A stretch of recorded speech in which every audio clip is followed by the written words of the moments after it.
All right, hello everyone. Welcome to the webinar. We're going to give people just a minute to join here, so hang tight with us.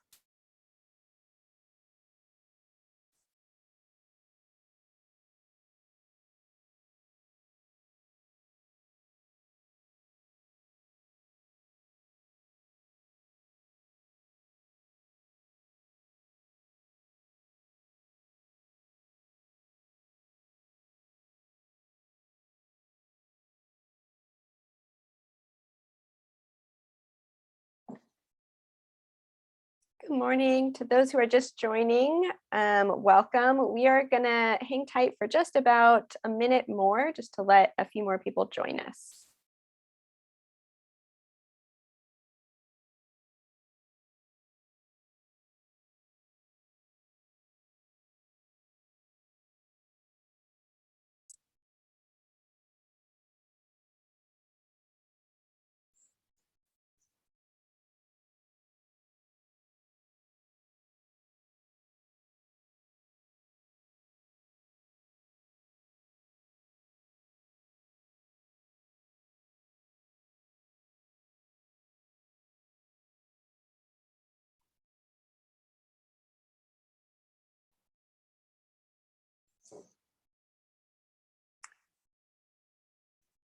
All right, everyone. Well, welcome to our webinar. Today, our topic is urban forest maintenance and management best practices. Before we start off, we got a couple of logistics to go over. We welcome any questions that you guys may have. If you have questions for the speakers, you do not have to wait until the end to share those with us. So please just go to the bottom panel on Zoom. You will see a Q&A. If you click that, you can type in your question for us. I will be collecting all of the questions throughout the webinar. So it actually will help us if during the presentation you send out those questions. That way we can get a nice list for the time that we have our Q&A session. If you need any kind of technical support, please send out those questions or queries in the chat. We have a tech support person who has joined us today. Natalie Brubaker will be helping you out and answering any of the tech questions that you may have. And if you are an arborist joining us for CEU credits, I want to let you know that we have the code and that will be available to you after you complete the post-webinar survey. The survey, however, is not just for arborists, it is for everyone joining. It's how we get feedback about things to improve or topics that you guys want in future webinars. So I encourage everyone to please take a couple of minutes. You will be prompted at the end of the webinar when you exit the session to complete the survey. If you do that, we would really appreciate it, and thank you in advance for all of your feedback there. I want to give everyone a heads up that this webinar is being recorded and will be available afterwards as well. And so today's webinar is about Mountain View's Tree Technical Manual. As the title suggested, is a pretty technical document. We're lucky to have Elise Willis, who will be presenting about kind of some of the top takeaways that rise to the surface for us. Because it is such a technical document, but there's a lot of important information for residents as well. The information from that document was distilled into something called the Resident Guide for Trees. And what's on the screen right now is an event, an in-person event this Saturday, which is the accompanying event for today's webinar. And it has more of this resident-centered focus. So we'll be talking about this resident guide for trees. It will include a little bit of a presentation just like today, but we will also take advantage of being outdoors in Ringstorff Park to go on a guided tree walk led by a couple of arborists, and we'll have some refreshments and time to mingle with other community members. So the link for that is going to be shared out in the chat. We're just asking people to pre-register. It's not too late. So please register if you're interested in joining and share that out with anyone, any community members who you think might be interested.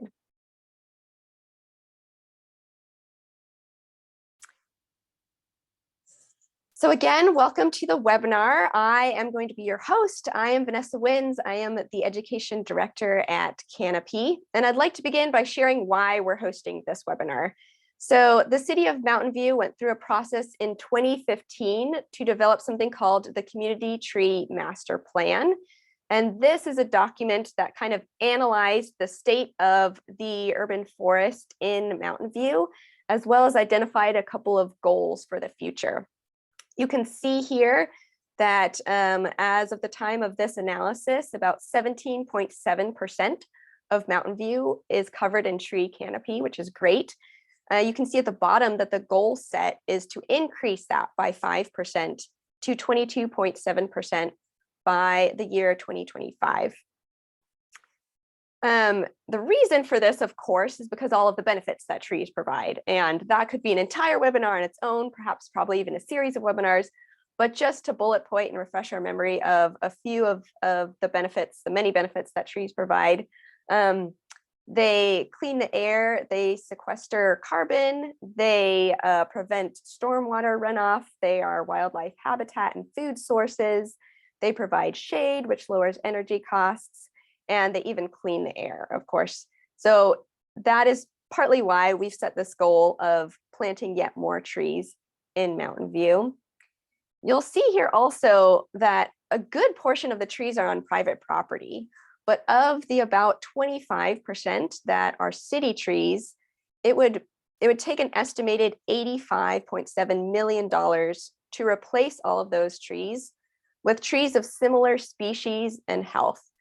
So, of course, with a number like that, it really behooves us to learn how to take care of and manage those trees so that we can keep enjoying all of their benefits.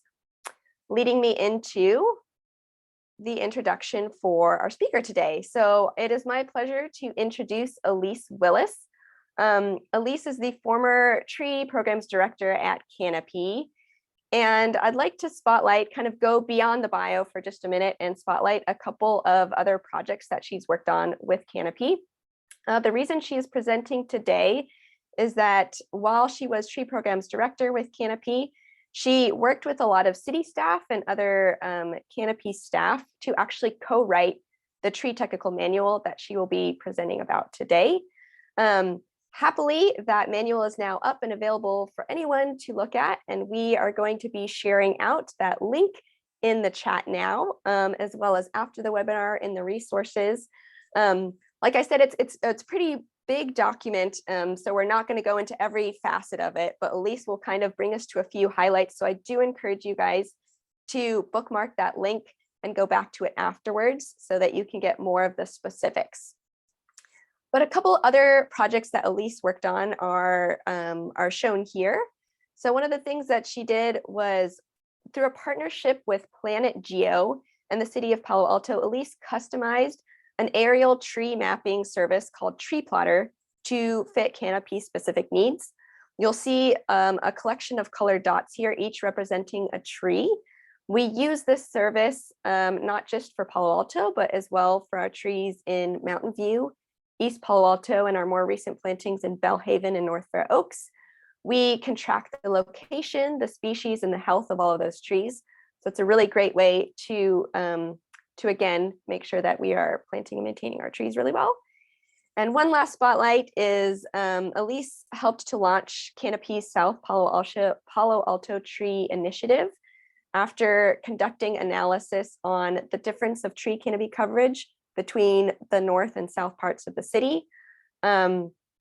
She determined that South Palo Alto had fewer trees and therefore launched this tree planting program in Palo Alto. So with that, it is my pleasure to hand it over to you, Elise, for your presentation.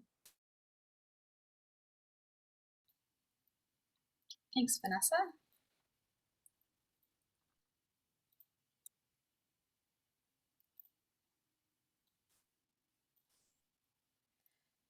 Can you see my slides? Yes, all good. Perfect. So, have you ever had a project in mind, but when it came to trees, you had no idea what to do? Well, if you answered yes to that question, you are not alone. We all interact with trees, and many of our projects and plans run into a tree at some point. If you're a resident doing a home project or a remodel, If you're a real estate developer or broker or builder, you have a vested interest in land development. If you're an arborist, you're inspecting trees and prescribing treatments. And if you're a regulator, you're crafting and enforcing laws and policies. But we're often very confused when it comes to trees. We don't always know what to do with them. And we're unsure what can be removed, how it should be replaced. Lots of questions come up. And we need help navigating the systems in our city so that our projects can run smoothly, right? So let's figure out what the city of Mountain View expects from us in terms of trees. And today, let's get to know some practical resources and information so that your interactions with trees in the future are less stressful and hopefully more peaceful, harmonious, whatever this girl's feeling. And ultimately, we are all benefiting from a healthy, long-lasting, and beautiful urban forest in the process. So here's our map for today. I'm going to go through an overview of the new tree technical manual and resident guide. And then we're going to talk about a few of the regulations, the requirements and the policies that we think you really need to know. And then we're going to go through some of the guidance and the best management practices, also called BMPs, that we have in these documents. And as Vanessa said, this is going to be mostly higher level. There are some things I won't get into great detail in, but hopefully by the end, you'll see that these documents do cover these things in more depth. So if I share something that piques your interest or is a question you really have and want a detailed answer to, hopefully today you know where to find the answer to that. So first, we're going to just start with the overview of the new tree technical manual and the resident guide. I'm going to talk about the purpose of these resources, the main sections that are in the tree technical manual, and the main information that we have in our resident guide. So I've put a QR code here. You are welcome to scan it. I think it was also linked in the chat. This is where you can pull up the city webpage that has the technical manual and the resident guide. I'll share this again at the end of my talk, but I wanted to stick it here just in case somebody wanted to pull it up on their phone. But hopefully my talk will be interesting enough. You won't need to be scanning it as we go, but I want you to have it. So our community trees in Mountain View are prioritized in several city documents that can be referenced online. First, the Community Tree Master Plan, which is the roadmap to increase tree canopy cover in Mountain View. Then we have the municipal code, specifically Chapter 32, which is called Trees, Shrubs, and Plants. And this defines the city regulations to preserve, care, and protect our community and heritage trees. And then finally, we have Mountain View's Tree Technical Manual, which presents detailed guidance for residents and businesses when planning to develop their property. And this is a companion document to the other two resources, and it's our focus for today. So on the left, you'll see just a snapshot of the cover of the Tree Technical Manual. And then on the right, you'll see a portion of the resident brochure.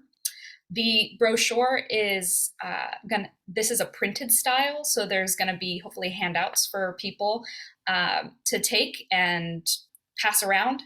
But on the city website, there's a little bit more user-friendly version that you can just scroll right through. It's not designed like a brochure, but I just have a snapshot here so you can see what they look like with the city's very nice new branding.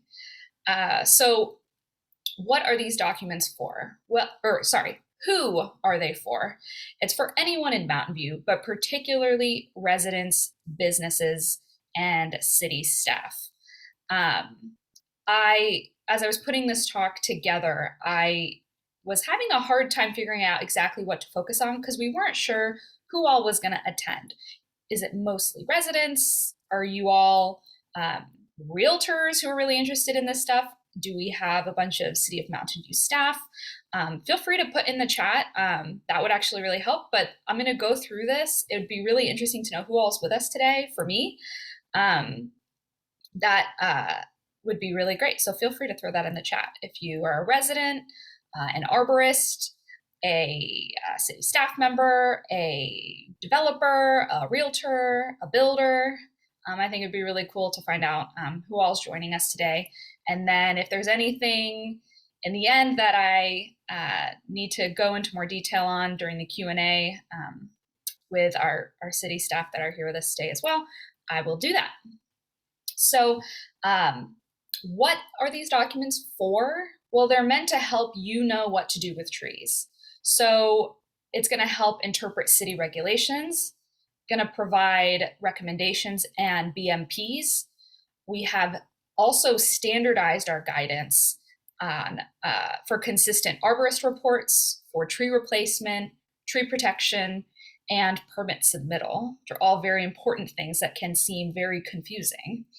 And then we've also given guidance for tree selection, installation, maintenance, wildlife protection, reducing tree and infrastructure conflicts, and more. So this is my tree technical manual from the city of Palo Alto. You can't really tell by this picture, but it is really it has been through the ringer. A few years back, I was a contractor, urban forestry technician for the city of Palo Alto. And my job, I was working out of the development center right across from City Hall. And my job was to check building permits for the urban forestry group, to process tree removal permits, and to be at the public information counter to answer people's questions about trees when they're coming to find out about building permits and planning entitlements and all that good stuff. And this was my resource. I have stuff highlighted. I made my own tabs. I have notes in the margins. This document has a lot of, I used it daily. I called this my work Bible because I always had it with me. Anytime people had questions for me about trees in the city, I just went straight to this. It was really great. I used it daily. And then even after I left and I was working at Canopy for years, I was using this regularly to be able to help people understand what are the rules, regulations, and various things like that. And so working on this project was really, really great for me personally and professionally because I got to try to give this to Mountain View. I think that the city staff did a really good job including this in their contract with Canopy because not having a document like this can be really hard. And so my hope is that these documents are helpful, that they help people. So there are several sections in this document, and I just wanted to break them down really quickly for you, just so that you get a feeling for what's in there. Sections 1 through 2 give the intent and the purpose and a bunch of helpful definitions. Sections 3 through 4 are all that you need to know about heritage trees and street trees. 5 through 7 are about BMPs for construction sites, arborist report checklists, planting maintenance and maintenance information, as well as a bunch of guidance and recommendations we have for residents and for developers. And then finally, section 9, we have a bunch of additional resources listed out for you to go beyond if you have additional questions. And appendix A and B are actually the chapter 32 municipal code that I mentioned earlier. So that code is online, it's on the city website. And if that changes, if the code changes around trees, then this would need to be updated in this manual. But I found in my city of Palo Alto tree technical manual that I used for a long time, I really loved having the code word for word in the back of this manual. So I said, let's just put it in here for now, for this first draft of this document. And it truly is a first draft. Many cities go on and update their manuals. And even the city of Palo Alto has done that recently too. So I just want to preface all of this by saying we may find that certain things in this manual are superfluous, we can remove them, or need to be edited or added. So this is the first round and it should be updated when needed. The resident guide, this is the brochure that I mentioned, the front half of it, or, you know, it folds, but this is one section of the information. And then this is the other, the interior of it. And it gives you information for planning remodels and home projects and new construction with tree protection, tips on tree stewardship, and the various tree removal and planting codes and policies kind of all boiled down. And honestly, I'm going to go through this stuff. Actually, I should mention that later. I'm going to go through most of these things because I think even though it's a resident guide, I think a lot of these concepts still hold true for businesses, and they it's just a lot easier to kind of digest in a talk like this.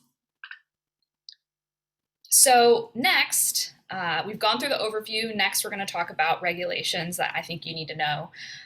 We're going to talk about tree removal and planting, tree protection, and arborist report requirements.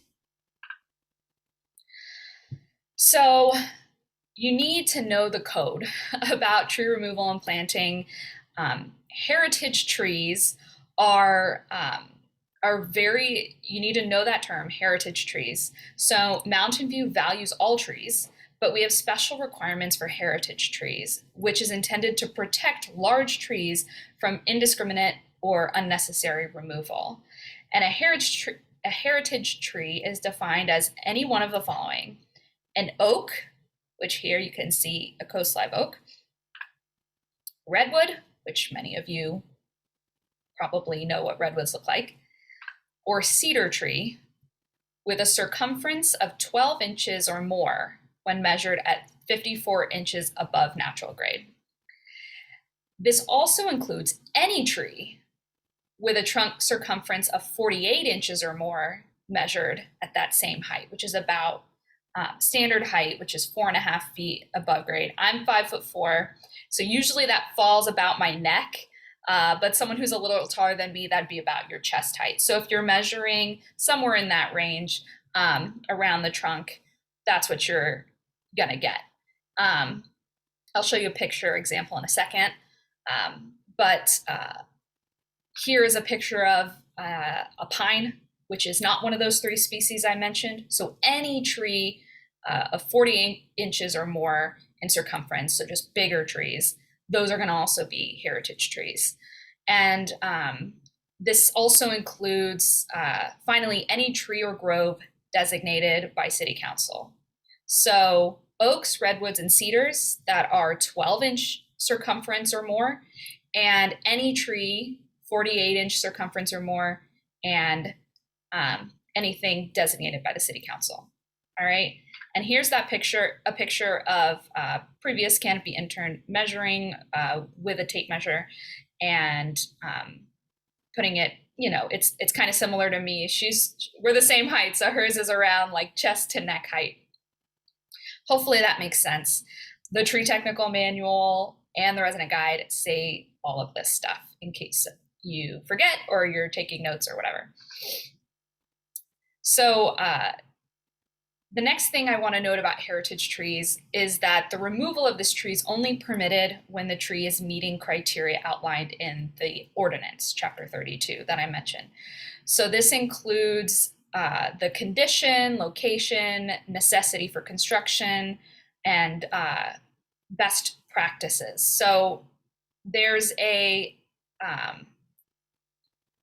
there are several things in the code that state what are the reasons you could remove a heritage tree. And I'm not going to go into great detail right this moment, but those are in there. And I want to also say the planting requirements, when you are permitted to remove a heritage tree, they're based on the project type and the space available. But I'm going to give you a few common scenarios. So first, if you get a permit to remove a heritage tree, you can expect to plant and care for at least one 15-gallon tree on the site for each heritage tree removed. On the left, you'll see a bunch of 15-gallon size pots. These are kind of standard trees that you find at a nursery of that size. Another scenario would be for more extensive projects like a new home or adding a second story. A street tree form would be submitted, and then you're required to plant at least one 24-inch box size tree. So on the right, you'll see some examples of trees in 24-inch boxes. They're a little larger. However, if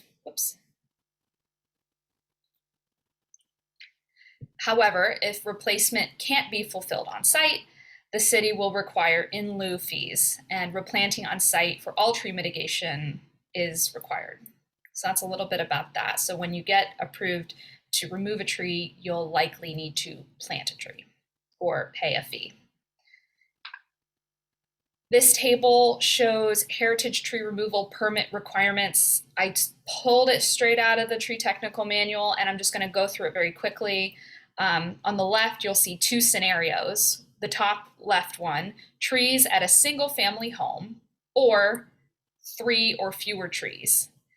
That application would be reviewed by the Community Services Department's Forestry and Roadway Division. And then on the bottom left, any trees for removal in conjunction with a planting permit or 4 or more trees. So you have a planting permit for 4 or more, you're going to take that to the Community Development Department's Planning Division. So I'm not going to go into great detail about the permit submittal processes today because that's all written out in these documents, and I think it would be fairly dry. But just know that basically smaller projects and fewer trees tend to go towards the application would go to the CSD's, Forestry and Roadway Division, and then larger projects that have planting permits and more, or just more trees, 4 or more trees, then those will go to the planning division.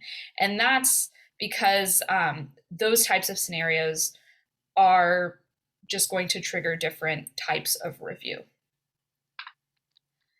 And here is just a quick snapshot of the beginning of the application for heritage tree removal permit. You just fill it out like any old document, but it requires you to go into things like the tree condition and other stuff.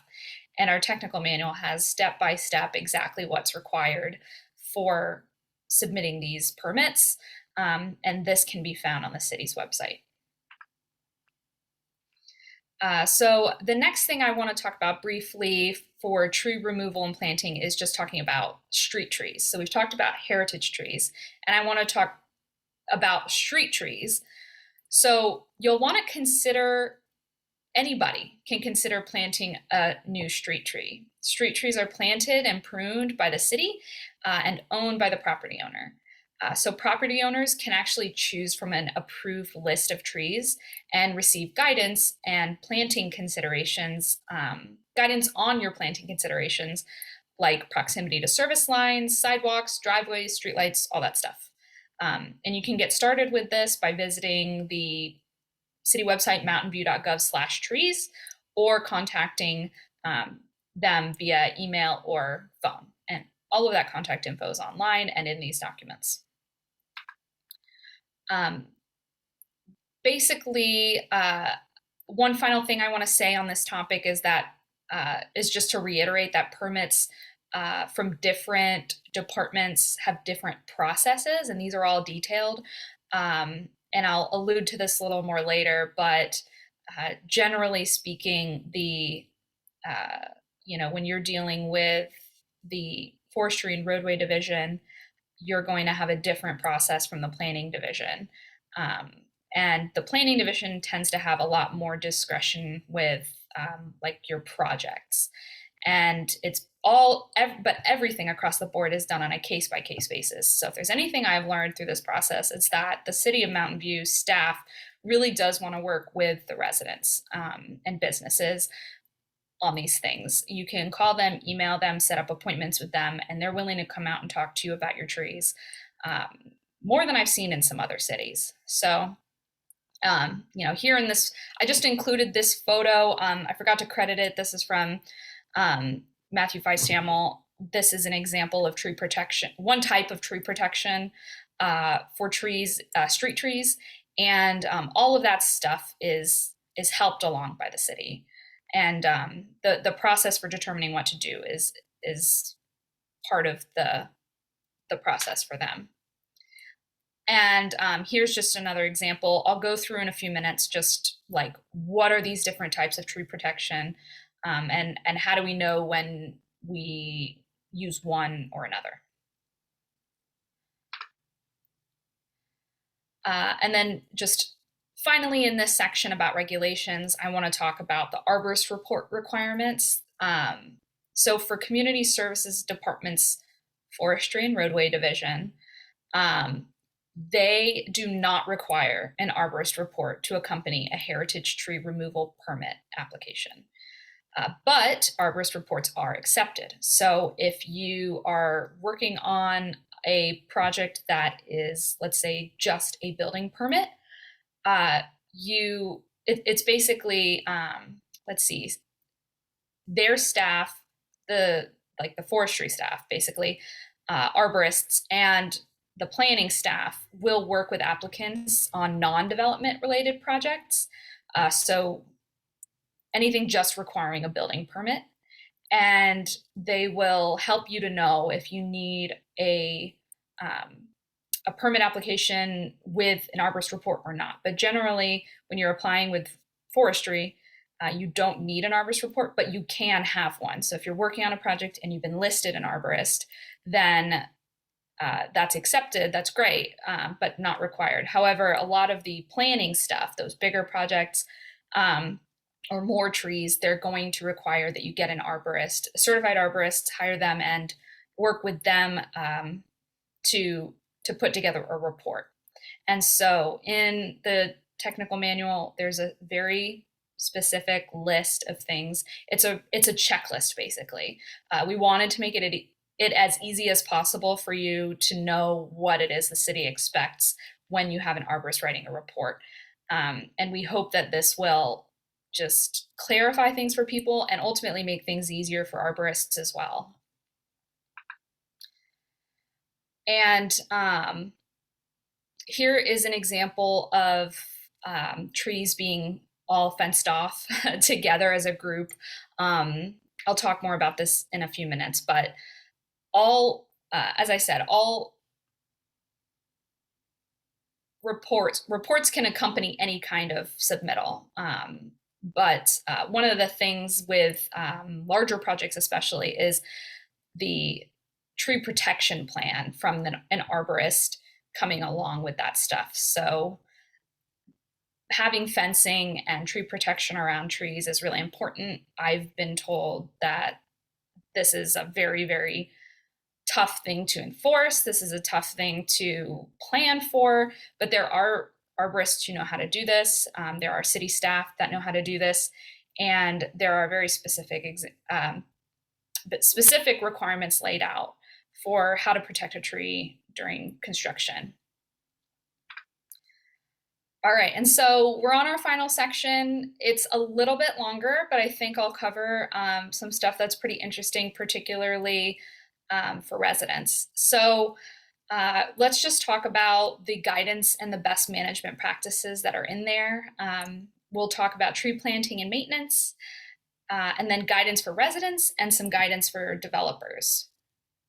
And when I say guidance, there are some things in here that we really wanted to make it clear that which things are recommendations and which things are requirements, right? So when the city requires a permit to remove a tree and specific planting, that's a regulated, required thing that we want to be clear, like this is what you're always expected to do. But then there's other practices that are best management practices. They're not required explicitly in the city code, but there are policies around this. And I'll tell you more. There are policies that it's going to be really great for you to consider how to prioritize trees in your projects. And so we're going to go through a few examples of that. Hopefully that made that fairly clear. So first off, tree planting. In the tree planting and maintenance section of the manual, we go through tree planting concepts that you really should remember. You want to think long-term when you're planting a tree. For instance, what's a long-lived species that you can plant, like an oak? Think about right tree, right place, which is a concept that means you want to plant trees away from utilities and hardscape, and you want to make sure that the tree you're planting is sited properly. For instance, let's say you want to plant a tree under a power line. You want to make sure that's not a huge tree that's going to conflict with that line eventually. You want to also remember to plant with your goals in mind. Maybe you want to plant a larger tree for shade and cooling, or a native tree for habitat value, or a fruiting edible fruit tree for health and wellness.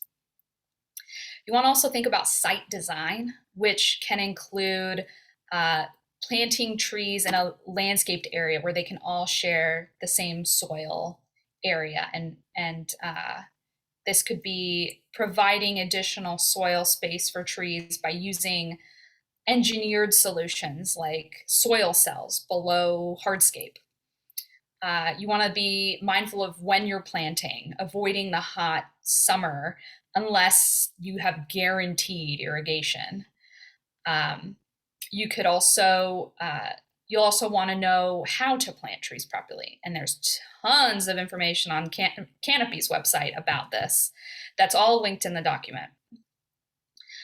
You want to also remember tree selection concepts like species selection, maybe prioritizing locally native trees, drought-tolerant trees, climate or locally adapted trees.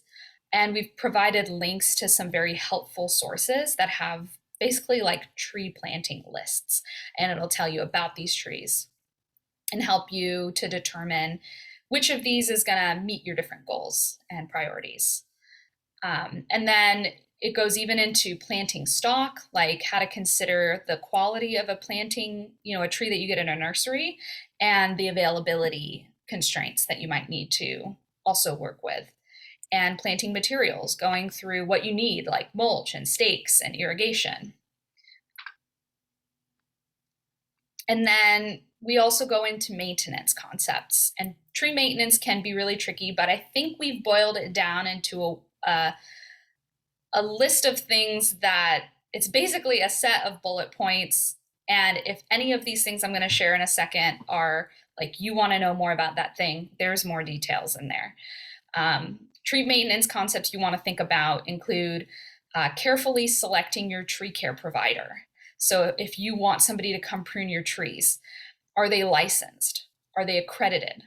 Are they insured? Do they follow industry standards in tree care?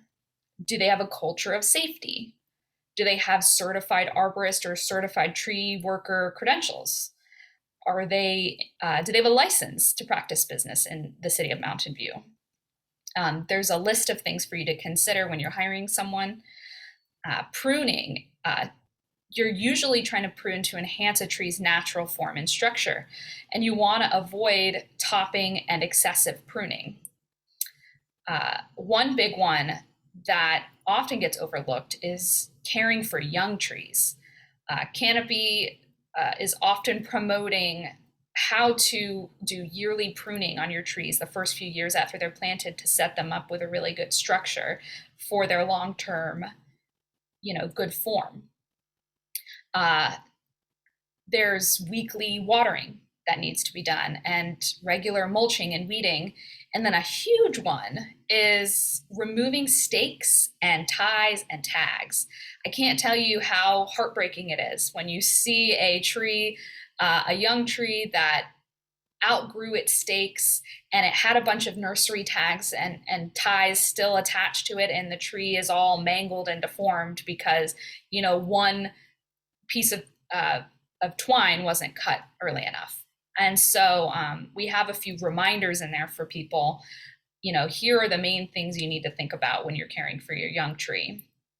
And then there's links to how to care for mature trees and how to address irrigation needs. And soil management is a huge one. Soil management is often overlooked or very mysterious, I guess. But we really boil it down. Avoid compaction and contaminating the soil. Don't put artificial grass within the drip line of a tree. The drip line is basically out to the edge of the canopy. Don't raise or lower the soil grade, the height of the soil, especially near the trunk. We find oftentimes trees will get buried, or trees will get planted kind of buried down. So watching out for these things is they're simple things, but they often get overlooked. We talk a little bit about fertilization and assessing tree health regularly, like checking the foliage, trunk spots or bleeding, fruiting bodies like mushrooms, conchs, like on the base of the tree. Those are important. We talk about regularly looking at your tree so that you can spot as things are changing before it's too late. Non-routine tree care in emergency situations. A big one is like if your tree is touching electrical lines, do not touch it. I repeat, do not touch a tree that's touching electrical lines. You want to call 911. So we put that in there. There's also wildlife protection considerations when you're working with trees.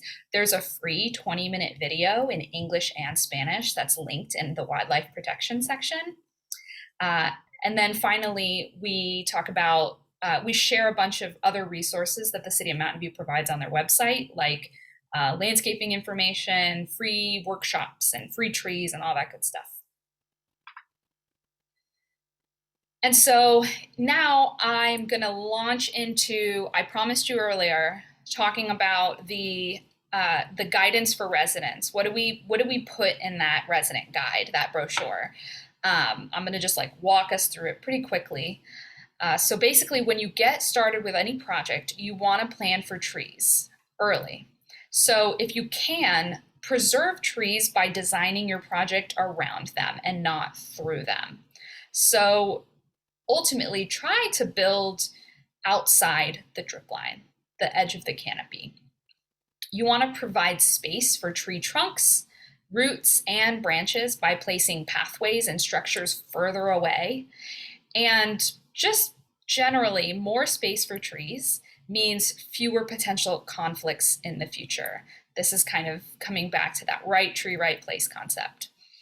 You want to also contact an ISA certified arborist, or this could be a city staff member or a consultant to advise you on your site designs if there are mature trees on your property or your neighbor's property.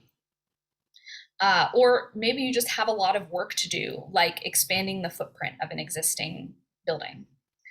And then also city planners are available to help advise you on tree-friendly alternatives and site designs. So tree protection, I mentioned earlier, is very important and sometimes gets overlooked. So I want to set the record straight on what is expected for tree protection. And I'm going to address it in 3 phases.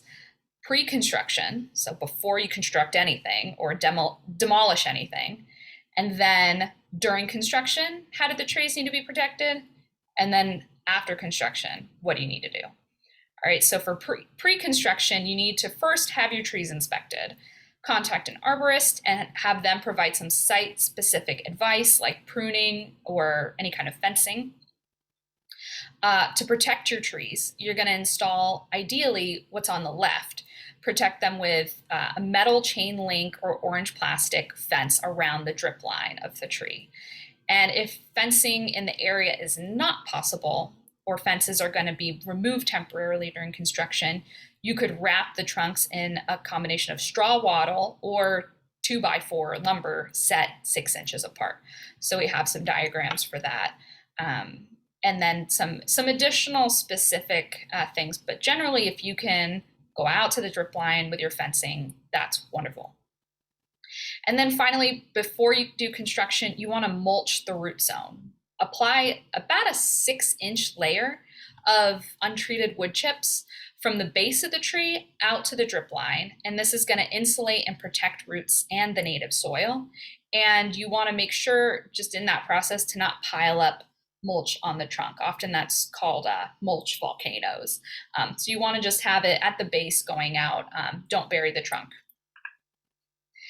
And then during construction, you are going to just avoid activity in the tree's drip line if you can. Don't dump waste, store materials, drive or park vehicles under the tree. You want to avoid, like I said earlier, grade changes up or down. And if you have to do utility work, there are practices that like directional boring or pipe bursting that can be used rather than trenching and just digging up and chopping all the roots off. So there are some practices that can be more tree friendly that the city or a consultant can talk to you about. And if root cutting is unavoidable, you want to cut as few as possible using a hand pruner or a saw, not like a dull shovel or something. And then you want to water appropriately. This is something that's often overlooked when it comes to trees when you're working on a project, some kind of construction project. Often trees are ignored, and really a mature tree in the area needs to try to, it's got more disturbance in the area and it might get stressed out. And so watering it can really help, especially in the summer in California. So give mature trees slow and deep watering about once a month, even during a drought, and especially if you're cutting back on landscape irrigation during or after your project. And then Canopy does provide some additional specifics on watering guidelines. And then just monitor your trees. Watch them and see if you start to notice any crown dieback, you notice any pest or disease issues popping up. Maybe something got damaged in the process of moving stuff around, or some other new health or structural issue comes up. You can call an ISA certified arborist to come and inspect it, and it's better to do it early than late. So keep an eye on the trees so that you can watch out for that. And then finally, after construction, you're going to clean up the site, you're going to water the trees, you're going to make sure that all the construction materials are moved before your tree protection fencing comes down. So that you don't like remove the fencing and then a bunch of stuff goes through and all your work preserving through the whole project is ruined. And then you want to just water monthly and follow any other recommendations from your arborist. And then you'll want to plant new trees. If this, you'll plant any city required new or replacement trees on the site per the approved plans and location that they said, and then install irrigation or hand water those trees with 15 gallons a week for the first 3 years. And then you'll just continue monitoring them at least a year after your work is done, just to make sure that there's no negative impact or stress that they're suffering from, and watch for any unhealthy changes in the tree over time. And something that's also very important is being a good tree steward and a good neighbor.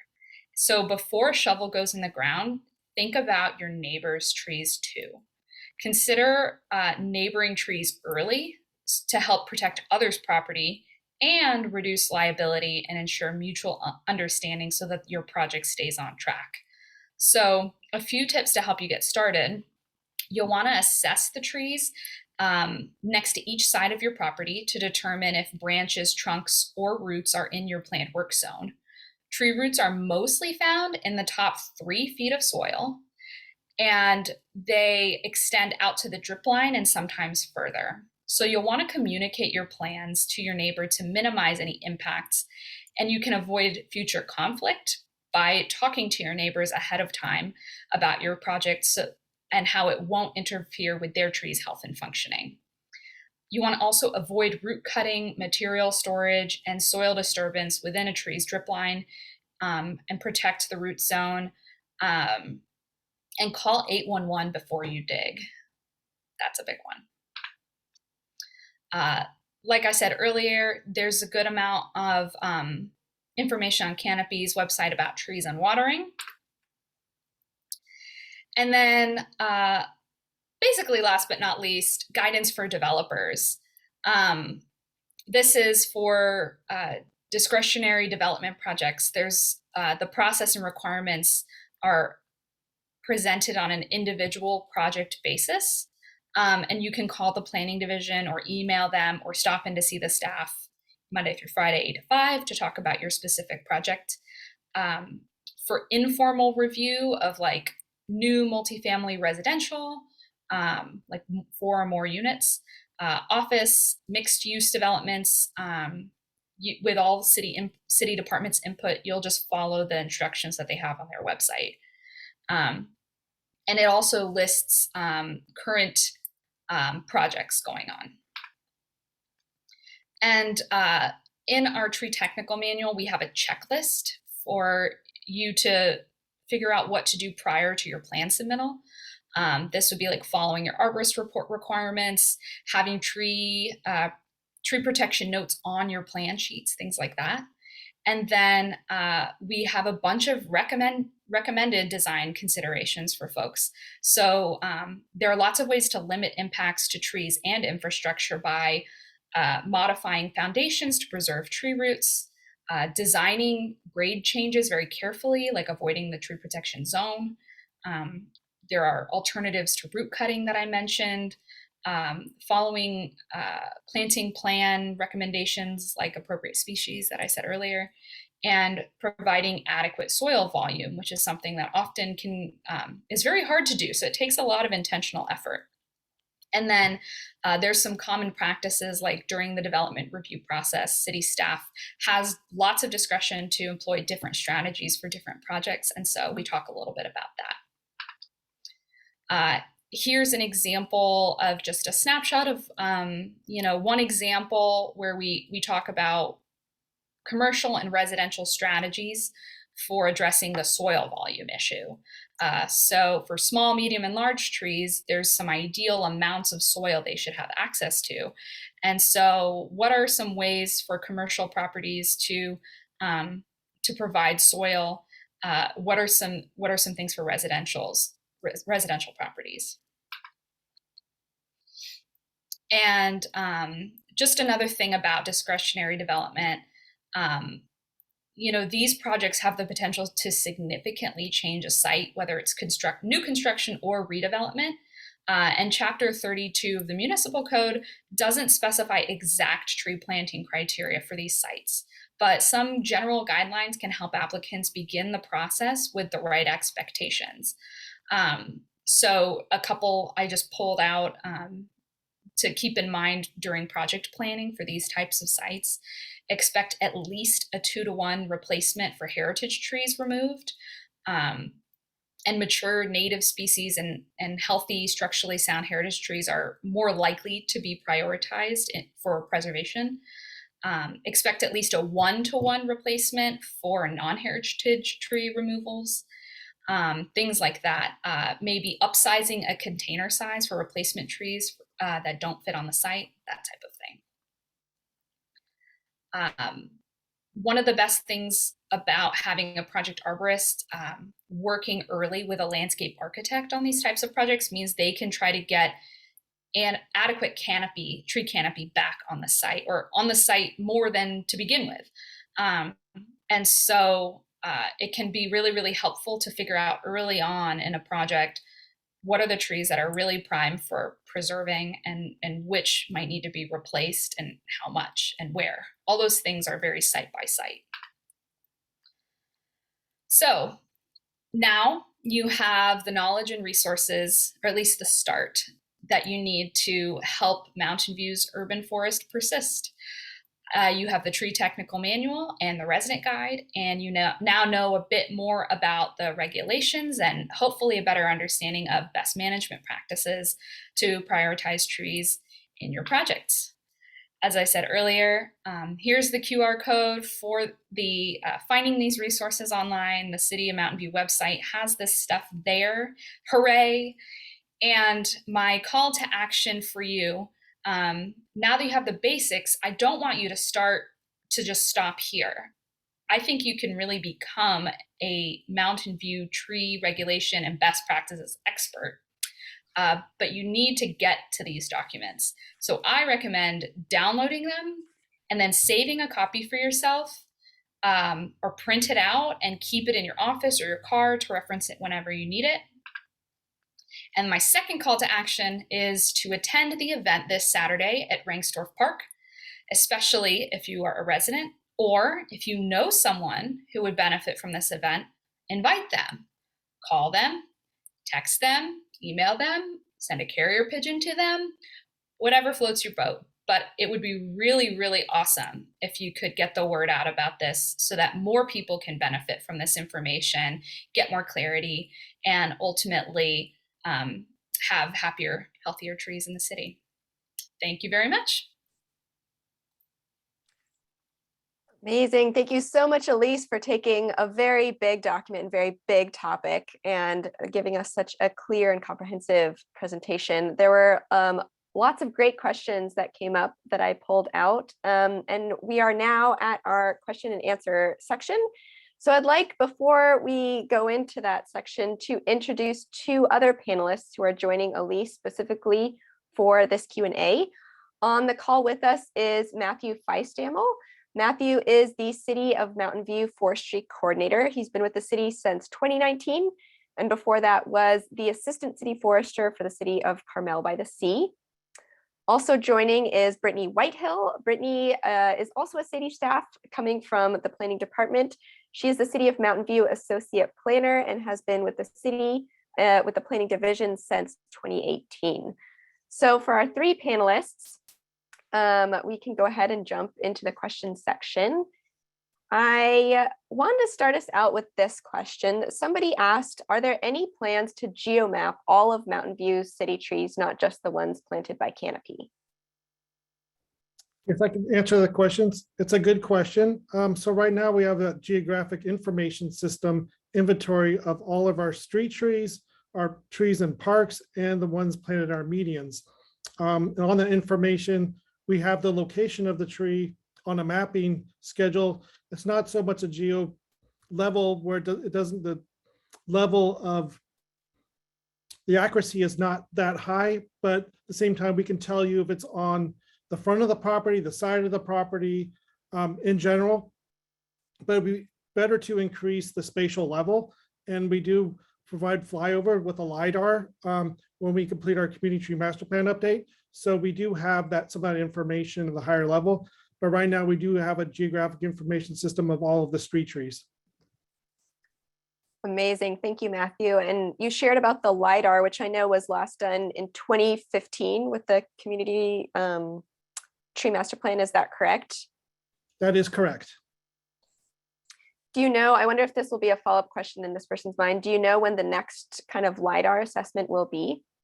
It should be coming up with the next urban forest plan that we're going to be working on. Wonderful. Thank you, Matthew. One of the first questions that came in early on was, how was that number of $85.7 million value for the city trees in Mountain View calculated? That was included in the tree technical manual. Sure, I can answer that question. So we have 26,000 community maintained trees. So these are the ones in our parks, our medians, and our streets. And as far as the value of those trees, the number was calculated by the company that basically started our community tree master plan and completed it, which is Davy Resource Group. So they calculated what would be the replacement value of those 26,000 trees. And that's based on the size of the tree, the location of the tree, and the condition of the tree. So they calculated the replacement value. There is a book for the homeowner can do. It's called the Guide to Plant Appraisal, and they're in their 10th edition right now. And that guide is available through the International Society of Arboriculture website. And in that guide, you can find out what the value of your own personal tree is. But the way Davy Resource handled that 85 million is they calculated through like a spreadsheet through our inventory with our GIS, a range of all the different sizes of trees. They calculated the overall benefit value, really what the replacement value of all those trees are. Thank you, Matthew. We can include a link to that guide to plant appraisal as well afterwards in the resources that we'll compile and share out with everyone after the webinar. There were a couple of great comments that came in that I've kind of rethought as questions.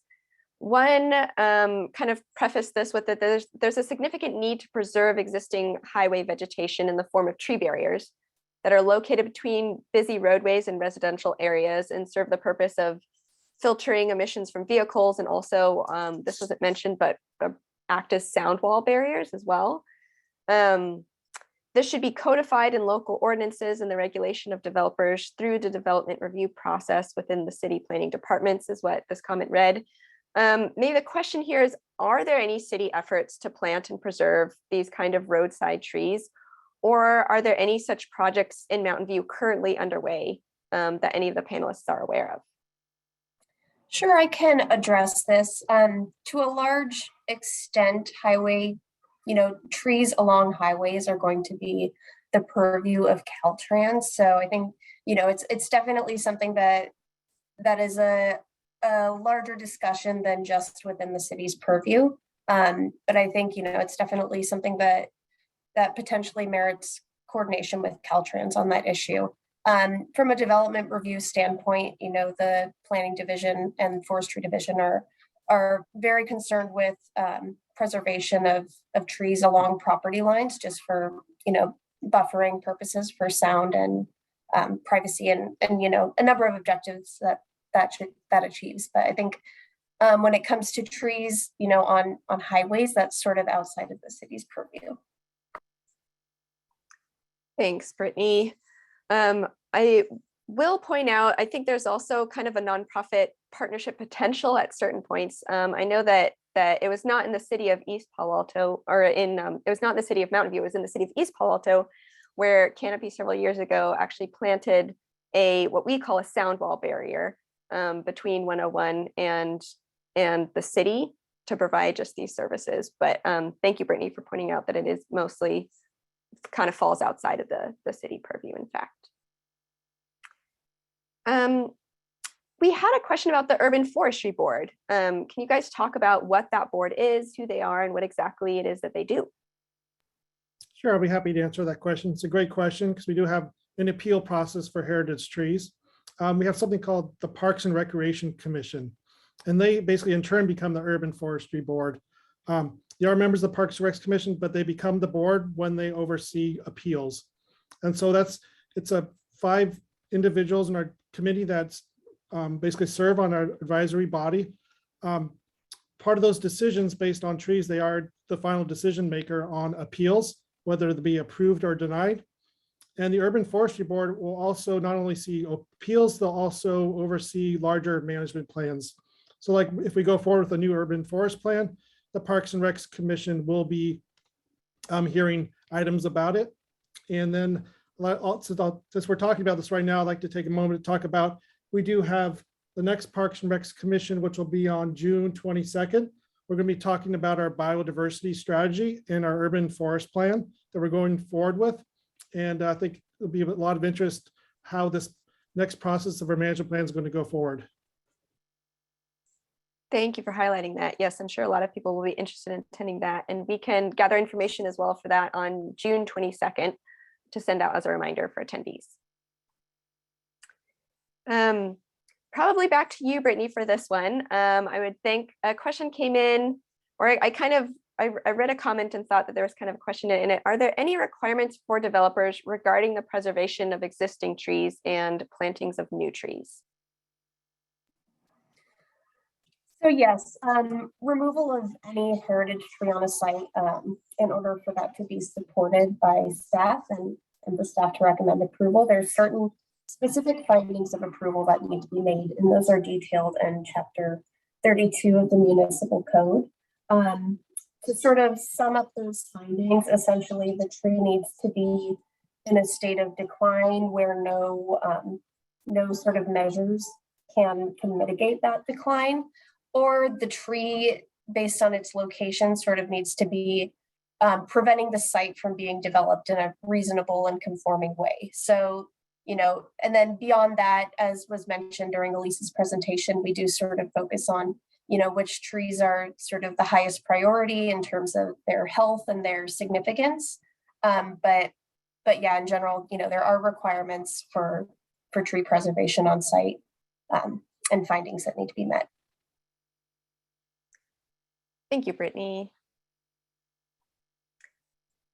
Someone shared out that they had taken Mountain View's 1 to 2 tree species per street policy for granted, meaning that there's kind of like an overarching amount of species allowed, number of species allowed per area. They said until they'd attended Palo Alto tree policy community meeting, where actually Palo Alto shared that they didn't have a similar policy in place. The question is, are there any plans to make Mountain View city tree planting choices per street less restrictive? Yes, that's a great question. We do get it quite often. We have something called a master street tree list. And that master street tree list designated one for each segment of street. There'll be one tree that's designated for that section. So if someone wanted to keep with a theme of a street, a lot of people like to say, this one street has a majority of this type of tree. We have that option for every street in Mountain View, but it's not a requirement. We also believe with our community tree master plan that species diversity is really important. So we don't require people to go with the master street tree list. When they want a street tree requested from us, we have a list with about 50 trees for them to select from, and they could select any of those 50 trees. But in the past, there's also been some people that have really wanted a designated street tree for each segment. And that's why we have basically 2 documents, a regular street tree list and the master street tree list. But we certainly promote species diversity, as does our community tree master plan. Thank you, Matthew. Out of curiosity, I wonder, you said that you fielded this question several times. Out of curiosity, do you have any sense of if people defer to, are there certain requests for certain trees coming out more, or do people tend to actually defer to the street tree list that you do have in place? They go with really both. We have some, called the street tree forms, and I just was working on one yesterday, and they were wondering what the master street tree list for that segment of street was. And there's a lot of people that do like to keep with the theme, but we get both questions, but some people feel like it's a requirement, but we definitely don't require to stick with that master street tree list. We definitely have flexibility where we approve to be planted. That's great news. Thank you. A couple of heritage tree questions came out. Somebody is wondering, is there a list or kind of like an inventory of the largest heritage trees in Mountain View? That's that question. Unfortunately, we do not have that list. I know some organizations are involved with that. Those organizations through Cal Poly, on their website, they have inventoried all the large trees throughout the state of California. I know when I worked in Carmel, we had one of the eucalyptus trees in our town, which was on that list of one of the largest trees. I don't know of any Mountain View that are on this list, but certainly there is a group that's involved with keeping an inventory of all the large trees. And unfortunately, I don't believe anywhere in Mountain View, but certainly I find them very interesting in finding all the large trees throughout the state, but I don't know if any of them are in Mountain View. Can I also say there's, I think, another way to interpret that question. Like when you first asked it, I thought they were asking, are there, like, what are the heritage trees in Mountain View? Like, not the big trees for the state, but like, what are the trees that qualify as an oak, cedar, or redwood above the, above the protected size, and all the really big trees over 48 inches, or anything that would have been designated by the city council? Is there any kind of map of that? I suspect no. Yeah, no, there's not a map of that. And I've asked the question, is there any designated by city council? There are not. But basically what you went over earlier in your presentation, what qualifies as a heritage tree, we do not have a mapping of that, except for what we do have is in our geographic information system, we do have a section on it that says, is it over a certain size if it's heritage? So we could run a geographic information system report to show all the heritage street trees. We can do that. as far as the data analysis, because we do have the size of the trees in our geographic information system. And one other thing too is that Canopy's tree walks in Mountain View. If there's a tree walk in a park or neighborhood and there is a heritage tree on the walk, then it's noted. So they can point it out that way. So there's a few mapped, but not systematically, it seems like. And we can also include all of our tree walks are available on the website, and we're in the process of making interactive guide versions that you can take self-guided tours. So we can include a link for that in our resources as well. The other heritage tree question was more about signage related to heritage trees. Someone noticed that, sometimes there's a sign that is up on a heritage tree saying that the removal application was denied. This person noticed that sometimes those signs tend to stay up a long time on the trees.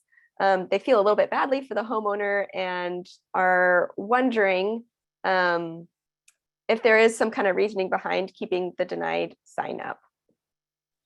Yeah, I'd be happy to answer that question. So our appeal process lasts 10 days.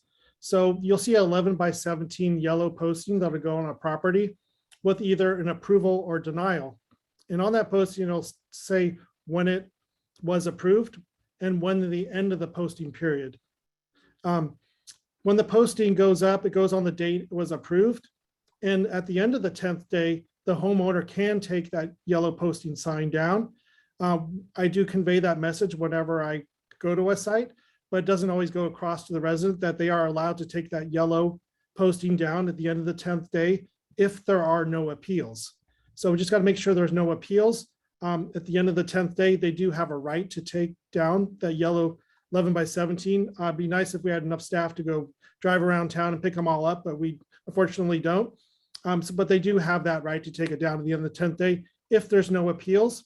If there is an appeal, the yellow posting will remain with another posting that's going to go up that says this tree has been appealed.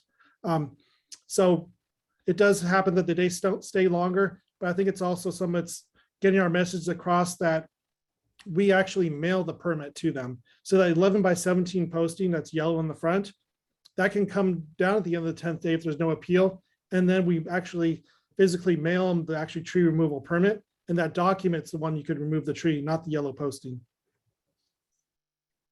Thanks, Matthew. And who can submit appeals? It could be any citizen that can appeal. Anybody in the community can file an appeal. We do charge a $50 fee that's submitted to the city clerk, as long as it's done in the timeline of the 10 days by 5 p.m. of the last day. If it's done in between the timeframes, the 10-day, anybody can file the appeal. And there's detailed guidance on who can file appeals and the appeal process and fees and so forth that are in the tree technical manual. Those aren't in the resident guide because that's very short, but the appeal process is in there. What's nice about having it online is you can Control F on your computer and search the word appeal and find wherever that appears. And there's also things about fines and penalties and things like that. So lots of little stuff like that can be really pertinent to your situation, but I just didn't cover today. So just noting that there's more details about that too. Yeah, thanks, Elise. There was a question that I wanted to ask you guys. So I'm thinking that maybe hopefully some people are inspired to plant a tree after this webinar or think about it. I had looked through the tree technical manual, of course, and had noticed that there was some information regarding this. Can you talk about how residents can request the planting of a street tree, and then also share who cares for those street trees once they are planted? I'd be happy to answer that. I'm the forestry coordinator. I came on Mountain View basically with the goal of getting street trees planted, so I know quite a bit about this subject. So residents can request for a street tree to be planted any time of year. So we do it year round. And so basically they can make a request. They can call our parks department or email our department for a street tree to be planted. Staff goes out to site to determine if there's an appropriate location for a street tree to be planted based on utilities on site or other existing trees, street lights, stop signs, whatever obstacles are potential on a site. And if it seems appropriate, a street tree will be planted. We will work with the homeowner on what type of tree they want to get planted. I typically bring an irrigation flag to the property, place it in a location, and they can move it left or right, depending where they want the tree. And if the location looks good, we'll schedule the planting of the street tree. Often get questions, where can they be planted? They can be something called the park strip, which is between the sidewalk and the street. There's a section of land between the sidewalk and the street. We can plant a street tree in that location. If it's located in what we call a monolithic sidewalk, which connects directly to the curb, we plant trees 5 feet back from the sidewalk. And that's where street trees are planted. It's in a utilities easement section. If properties are a corner lot, we can potentially plant 2 or 3 trees if there's space. So we do encourage, we are trying to get more street trees, and we're a big promoter of the program. I think the other part of the question had to do with who cares for them. The watering is the responsibility of the homeowner for the tree. We will provide cyclical pruning for the tree. So if it needs some pruning throughout the life of the tree, we will prune the tree. And then also if the tree dies, we'll cut it down, we'll grind the stump, and we'll start the process over again, replant a tree for them. Wonderful. Thank you, Matthew. Maybe we can piggyback this question. This question is related. Somebody notes that the 17.7% of tree canopy coverage came from 2015. Is there any sense of where we're at right now, of whether that number has increased or moved, or is that maybe will happen later as the community tree master plan gets refurbished? Yeah, we will be updating the number. I think also going forward, we're looking at this biodiversity strategy and a new urban forest master plan. And as mentioned earlier, there's a meeting coming up in June 22nd that I hope citizens will find out our path going forth, a new urban forest plan. And part of that will be another canopy assessment and getting updated numbers on the percentages. Okay, so that is upcoming. Great, let me scroll through here. Thank you guys for all of these wonderful questions.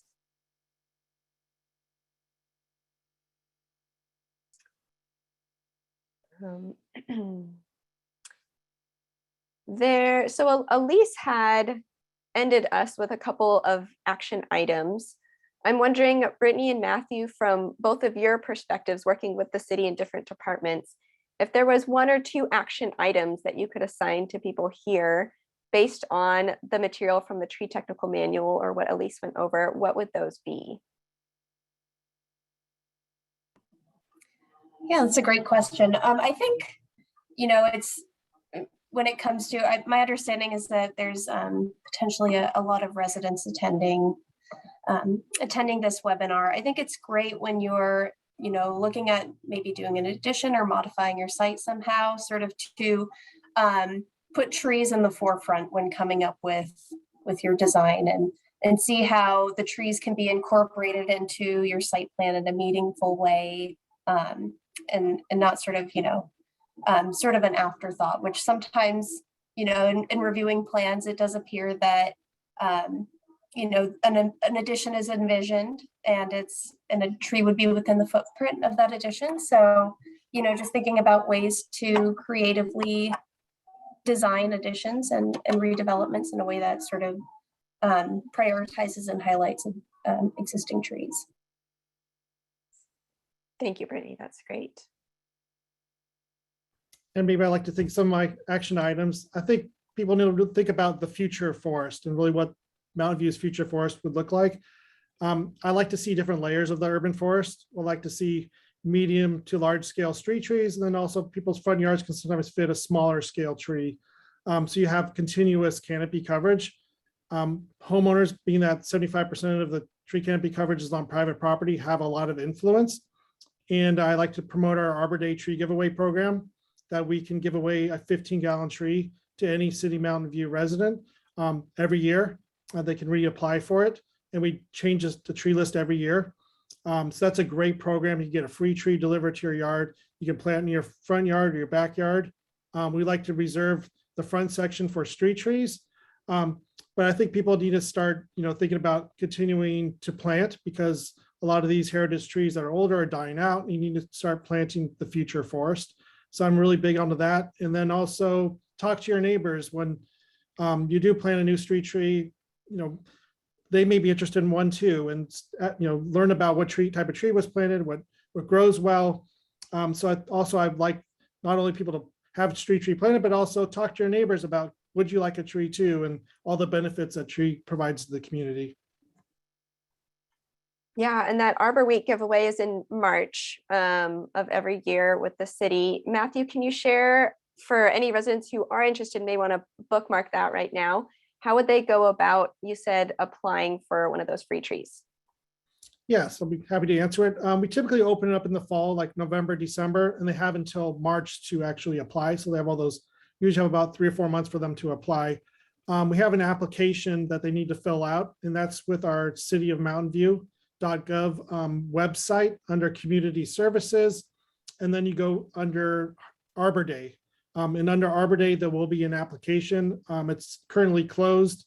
We are delivering our last trees today, actually, for this last year. So there will be opening up again, hopefully November, December, and then look for the application. It does require you to verify you're a Mountain View resident and you will be planting the tree. But certainly the Mountain View website is the way to find the Arbor Day tree giveaway program. Great, thank you so much. Well, that covered a lot of ground, and it actually brings us to the end of our question and answer section. So thanks to everyone who sent in questions. There was a couple that seemed pretty specific, and a couple of the panelists have agreed to contact people directly for those questions. So we'll be contacting a couple of people afterwards, and we'll be sharing out, like I mentioned, the resources again that we've covered here with everyone who is in attendance. I'm going to wrap us up by sharing a couple final thoughts.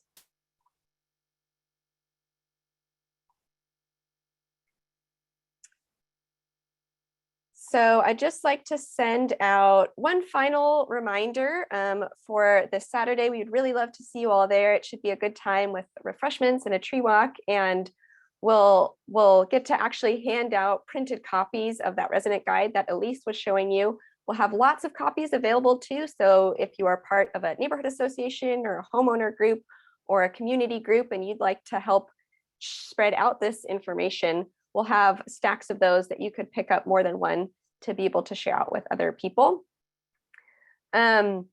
Again, a reminder, when you exit the webinar today, you will be prompted to fill out a survey. We thank you in advance for your feedback, and we really would love to hear from you the things that went well or that we can improve in the future. If you are an arborist that's joining, a final reminder that CEU code for you will be sent to you directly after you fill out your survey. And one final invitation for everyone from Canopy. We are celebrating 25 years working in communities this year. It's our 25th anniversary birthday bash. And so we'd like to invite everyone on the call to join our event. It's called Deeply Rooted. It's taking place mid-June on Saturday, June 18th at Eastside College Preparatory School in East Palo Alto. The link to register to join is going to be shared out in the chat. Importantly, I want to highlight that tickets are on a sliding scale. So that was done to make the event accessible for everyone. And I will end us there. Let me stop the screen share. I will hang out for just a couple of minutes because I know we've kind of put a good amount of things in the chat. So anyone who wants to hang on for a little bit and fetch those links can do so. But I want to end with a final thank you so much to Elise for putting together this fabulous presentation, and to Brittany and Matthew for joining and sharing all of your expertise and knowledge. And thanks to everyone for joining. Have a great day, everyone.